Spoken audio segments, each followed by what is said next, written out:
बाबासाहेब आंबेडकर यांच्या पुतळ्याच्या संदर्भात जो एक वाद तयार करण्यात आलेला आहे, तयार करण्यात आला असं मी मुद्दाम म्हणतो, कारण की राजकीय दृष्टिकोनातूनच हा वाद तयार करण्यात आलेला आहे। डॉक्टर आंबेडकरांच्या विचारांचं देणं घेणं नसणारे समाजाला केवळ पुतळ्यामध्ये गुरफटून टाकण्याची इच्छा ठेवतात हे स्पष्ट होते। आता तीनच मुद्दे या केसमधले महत्त्वाचे आहे। आज या केस संदर्भातला युक्तिवाद सुरू असताना न्यायाधीशांसमोर हे तीनच मुद्दे महत्त्वाचे आहेत असं मांडण्यात आलं, परंतु कोणीही रिस्पॉन्डंटनी उत्तरं त्यांचे दिलेले नाही।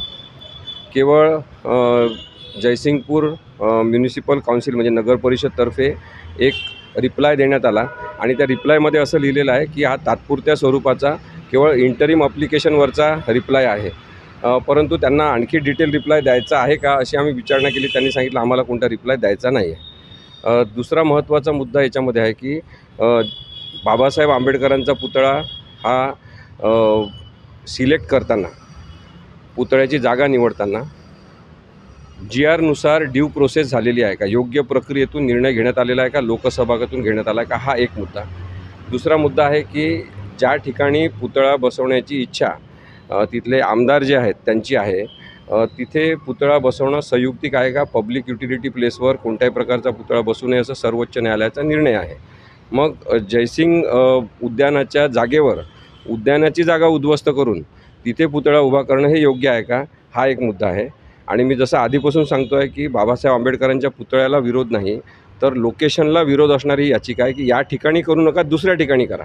आणि मग दुसऱ्या ठिकाणी करताना तिथे MPSC UPSCची परीक्षा देणारी, स्पर्धा परीक्षेची तयारी करणारे जे दलित समाजातले, मागासवर्गीय समाजातले मुलं आहेत त्यांच्यासाठी एखादी लायब्ररी सुसज्ज असली पाहिजे, शांत जागा असली पाहिजे, कॉम्प्युटरची एक रूम असली पाहिजे, तिथे ते अभ्यास करू शकले पाहिजे।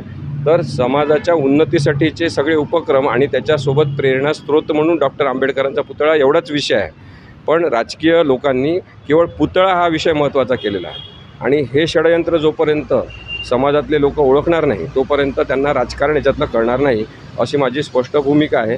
आणि त्यामुळे मुद्दा हा न्यायालयाच्या कक्षेत आता आहे, त्याच्यावर ते काय निर्णय घेणार ते ठरेल। काही आठवड्यांचा वेळ दिलेला आहे, दिवाळीनंतर किती लागणार आहे, 14 नोव्हेंबरला या याचिकेची पुढील सुनावणी सुरू होईल आणि तोपर्यंत सगळ्यांचे रिप्लाय आले तर त्याच्यावरची सुनावणी होऊन निकालसुद्धा लागू शकतो। नाही बघा, आत्तापर्यंत असा आगमन सोहळा वगैरे असा फालतू स्वरूपाचा कार्यक्रम कधी नसायचा, म्हणजे पादुकांचं आगमन वगैरे असायचं। आता हे पुतळ्याचं आगमन असं काय आहे, म्हणजे तुम्ही सांगा अशी काही प्रक्रिया असते का?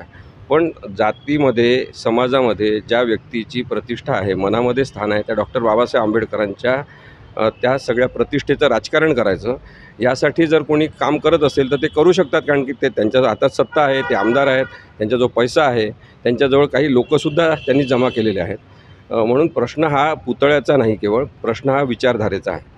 आणि विचारांच्या संदर्भातले स्मारकं होणार का केवळ पुतळ्याच्या स्वरूपातले स्मारकं होणार, हे डॉक्टर बाबासाहेब आंबेडकर असले त्यांनी काय म्हटलं असतं, त्याचं उत्तर त्यांचं काय राहिलं असतं, तो तर बुद्धिमान माणूस होता। मग त्याच्याबद्दलचा विचार लोकांनी केला पाहिजे। याचिका जी आहे ती तिथल्या दलित समाजाने दाखल केलेली आहे मुंबई उच्च न्यायालयामध्ये, कारण की प्रशासकीय अधिकारी, जिल्हाधिकाऱ्यांपासून तर तहसीलदारांपर्यंत हे सगळेजणं तिथले जे यड्रावकर हे आमदार आहेत त्यांच्या निर्देशाखाली कोणत्याही प्रकारची पुतळ्याच्या संदर्भातली प्रक्रिया न पाळता पुतळा आगमन सोहळा करणं, पुतळ्याचा एक राजकीय बडेजाव निर्माण करणं आणि त्या नावाखाली जाती धर्मामध्ये एक कृत्रिम उत्साहाचं वातावरण निर्माण करून फार मोठं आपण काहीतरी कार्य करतो आहे असं जे दाखवत आहेत ते चुकीचं आहे, अशा प्रकारची याचिका आहे।